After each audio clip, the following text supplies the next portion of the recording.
Bismillahirrahmanirrahim. Assalamualaikum warahmatullahi wabarakatuh. Halo rekan-rekan semua, kembali lagi dengan channel Sonogi. Baik Bapak Ibu, di video kali ini kami kembali akan berbagi informasi terbaru terkait dengan seleksi CSN di tahun 2022 berkaitan dengan adanya juknis yang dikeluarkan oleh Panselnas tentunya untuk P3K di tahun 2022 ini. Oleh karena itu silakan disimak videonya sampai selesai untuk mendapatkan informasi yang akan kami sampaikan di video ini. Namun seperti biasa kami selalu mengingatkan bagi rekan-rekan yang baru pertama kali menemukan channel ini, jangan lupa untuk tekan tombol subscribe-nya dan aktifkan lonceng notifikasinya agar setiap kali mengupdate informasi-informasi terbaru rekan-rekan yang pertama kali mendapatkan notifikasinya. Oke, terima kasih Bapak Ibu. Langsung saja terkait dengan juknis yang baru saja kita dapatkan di sini Bapak Ibu ya, untuk file penjelasannya, yaitu adalah juknis untuk peraturan ya, peraturan Direktur Jenderal Tenaga Kesehatan Bapak Ibu. Nah, yang pertama kita sampaikan di sini untuk P3K Tenaga Kesehatan, yaitu berkaitan dengan petunjuk teknis tata cara verifikasi penambahan nilai seleksi kompetensi teknis pegawai pemerintah dengan perjanjian kerja untuk jabatan fungsional kesehatan pada instansi pusat dan daerah tahun 2022 Bapak Ibu. Nah, di sini kita lihat untuk juknisnya. Kita langsung ke bagian penambahan ya. Ini tentunya ada afirmasi Bapak Ibu ya, yang diberikan oleh Panselnas nantinya bagi rekan-rekan yang akan mengikuti seleksi P3K khususnya untuk kesehatan. Begitu pula sebenarnya untuk teknis dan juga guru akan ada afirmasi-afirmasi yang diberikan pada pelaksanaan seleksi P3K di tahun 2022. Nah, di sini kita lihat di bagian pasal 3. Kita lihat langsung ke bagian pasal 3 di sini Bapak Ibu. Atau di sini ya pasal 3, yaitu penambahan ruang lingkup peraturan Direktur Jenderal ini meliputi penambahan nilai kompetensi teknis P3K jabatan fungsional kesehatan, kemudian tata cara verifikasi dan validasi penambahan nilai kompetensi teknis P3K jabatan fungsional kesehatan. Nah, di sini ada persyaratan pelamar untuk P3K jabatan fungsional kesehatan, yaitu bagian ke-1 untuk umum, di mana di sini pelamar yang diberikan penambahan nilai ya, yang dapat melamar dan diberikan penambahan nilai kompetensi teknis adalah STHK2 yang terdaftar dalam pangkalan data atau database BKN. Kemudian yang kedua, tenaga kesehatan non ASN yang terdaftar di SI SDMK Kementerian Kesehatan paling lambat tanggal 1 April 2022. Berarti cut off yang dipakai di sini Bapak Ibu, yaitu 1 April 2022 bagi rekan-rekan tenaga non-ASN kesehatan untuk mendapatkan afirmasi ataupun penambahan nilai kompetensi teknis, yaitu 1 April 2022 batasnya.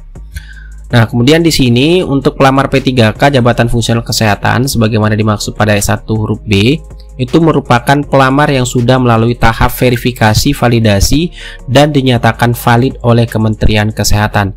Yang tentunya ini Bapak Ibu bisa cek ya di portal untuk pengecekan ya, cek data SI SDMK Bapak Ibu untuk kesehatan yang sudah kita infokan sebelumnya, dan Bapak Ibu juga bisa melihat di portal SSCSN. Nah, di sini Bapak Ibu untuk mencek statusnya tadi ya, kevalidannya. Kemudian di sini di bagian kedua persyaratan, di sini ada persyaratan bagi pelamar P3K jabatan fungsional kesehatan yaitu umum dan juga khusus. Kemudian di sini pasal 6 dijelaskan lagi, Bapak Ibu nanti bisa baca persyaratan umum bagi pelamar P3K jabatan fungsional kesehatan. Kemudian selain persyaratan juga harus memiliki kualifikasi pendidikan ya yang sesuai dengan formasi jabatan fungsional yang dilamar.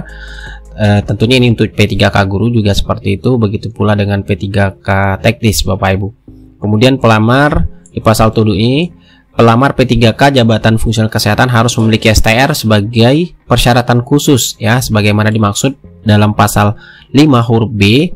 Kemudian selain persyaratan sebagaimana dimaksud pada ayat 1 tadi, itu pelamar P3K kesehatan harus memiliki masa kerja sesuai dengan formasi jabatan fungsional yang dilamar, dengan masa kerja paling singkat yaitu 2 tahun, 3 tahun, dan juga 5 tahun Bapak Ibu. Nah, di sini penjelasan pasal 8 mengenai persyaratan STR itu dimaksud pada pasal 7 ayat 1 dikecualikan bagi pelamar P3K pada formasi jabatan fungsional administrator kesehatan dan jabatan fungsional entomolog kesehatan. Nah, di sini juga ada selain persyaratan yang dimaksud tadi itu juga mengenai masa kerja ya. Di sini jelaskan, Bapak Ibu bisa baca, untuk yang tidak menggunakan STR tadi itu minimal 3 tahun untuk jenjang terampil dan ahli pertama, 5 tahun untuk jenjang ahli muda dan ahli madya. Nah, berapa besaran afirmasi yang didapatkan nanti di sini dijelaskan di dalam pasal, yaitu pasal 14, yaitu penambahan nilai seleksi kompetensi teknis pelamar P3K jabatan fungsional kesehatan. Nah, di sini dijelaskan untuk kriteria dan persentase penambahan nilai kompetensi teknis bagi pelamar P3K kesehatan itu 35%. Ya, 35% dari nilai kompetensi paling tinggi, yaitu sebesar 158. Kemudian di sini jelaskan lagi bagi pelamar P3K kesehatan pada fasilitas pelayanan kesehatan dengan kriteria terpencil dan sangat terpencil sesuai dengan registrasi semester 1 dan semester 2 tahun 2021. Kemudian sini 25% nilai kompetensi teknis paling tinggi, yaitu sebesar 113. Kemudian untuk syaratnya bagi pelamar P3K kesehatan itu berusia 35 tahun pada saat mendaftar, berstatus sebagai nakes non ASN, memiliki masa kerja paling singkat 3 tahun secara terus-menerus, kemudian melamar pada fasilitas kesehatan tempat bekerja saat ini. Kemudian 15% dari nilai kompetensi paling tinggi, yaitu sebesar 68 bagi pelamar P3K jabatan fungsional kesehatan itu berstatus sebagai nakes non ASN, kemudian melamar pada fasilitas kesehatan tempat bekerja saat ini. Kemudian 10% dari nilai kompetensi teknis paling tinggi, yaitu sebesar 45 bagi penyandang disabilitas yang sudah diverifikasi jenis dan derajat kedisabilitasannya sesuai dengan jabatan yang dilamar. Kemudian 5% dari nilai kompetensi teknis paling tinggi, yaitu sebesar 23 bagi pelamar yang sedang dan atau yang telah melaksanakan pengabdian berupa salah satu pelayanan kesehatan masyarakat melalui penugasan dari Kemenkes. Nah, di sini ada keterangan lagi seperti penugasan khusus, ya, Pensus DTPK, pegawai tidak tetap, pusat, Nusantara Sehat Individu, Nusantara Sehat Berbasis Tim, wajib kerja dokter spesialis, pendayagunaan dokter spesialis. Nah, di sini penjelasan pasal 15 lagi mengenai verifikasi dan validasi penambahan nilai seleksi kompetensi teknis P3K kesehatan terhadap kriteria sebagaimana dimaksud dalam pasal 14 ayat 2 huruf A tadi dilaksanakan oleh panitia seleksi nasional. Dan juga ada mengenai verifikasi lainnya di ayat 2 ini jelaskan untuk pasal 14 ayat 2 huruf B, C, D, dan E dilaksanakan oleh panitia seleksi instansi pusat atau Panselda. Nah, itu Bapak Ibu terkait dengan untuk jukdis ya yang dikeluarkan oleh Kemenkes untuk P3K kesehatan. Nah, bagaimana dengan untuk P3K teknis? Untuk P3K teknis sama juga akan ada ya penambahan nilai, karena di Kemenpan RB 970 itu juga disampaikan tentang persyaratan wajib tambahan ya dan sertifikasi kompetensi sebagai penambahan nilai seleksi kompetensi teknis dalam P3K jabatan fungsional teknis. Bapak Ibu bisa nanti mencek di bagian lampirannya Bapak Ibu untuk yang P3K teknis mengenai jumlah tambahan nilai ya, dimana itu berdasarkan sertifikat. Di sini ada jabatan, jenjang, persyaratan wajib tambahan, dan juga sertifikat sebagai tambahan nilai untuk P3K teknis.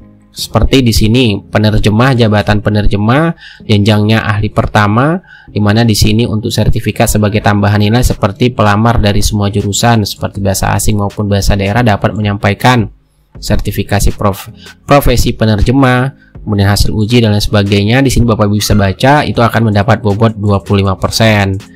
Kemudian di sini juga ada bobot 25% untuk IPA budaya dan lain sebagainya Bapak Ibu. Karena untuk P3K teknis itu beragam juga penambahan nilai berdasarkan sertifikat ya, sertifikat sebagai tambahan nilai untuk bobot tambahan afirmasi yang didapatkan untuk nanti diseleksi P3K di tahun 2022. Itu di Kemenpan RB 970 Bapak Ibu untuk regulasi resminya. Nah, bagaimana untuk dengan P3K guru? Hal ini sudah sering kita bahas. Untuk afirmasi yang diberikan di P3K guru tentunya itu untuk yang sudah lulus PG langsung penempatan Bapak Ibu ya. Tinggal mencek nanti ketika portal SSCSN bagian loginnya sudah bisa diakses. Bapak Ibu bisa melihat nanti hasilnya apakah Bapak Ibu mendapatkan kuota atau tidak. Kemudian untuk yang seleksi kesesuaian verifikasi tentunya ini adalah untuk guru-guru ya yang sudah mengabdi ataupun minimal 3 tahun bekerja dan terdaftar Dapodik, dan juga khususnya bagi pelamar THK 2 ini hanya melalui seleksi verifikasi atau kesesuaian Bapak Ibu. Tapi jika pada seleksi ini masih tersedia formasi, dibuka untuk seleksi observasi tentunya. Dan juga afirmasi juga diberikan bagi pelamar umum. Ya, pelamar umum ini diberikan afirmasi tentunya bagi rekan-rekan yang sudah mendapatkan serdik atau memiliki sertifikat pendidik ya untuk tenaga guru. Untuk pelamar umum ya akan mendapatkan juga afirmasi Bapak Ibu itu serdik 100%. Nah, untuk guru hanya itu untuk mekanismenya dan afirmasi yang diberikan. Oke, itu informasi singkat yang dapat kami bagikan pada rekan-rekan sekalian. Semoga informasi ini bermanfaat.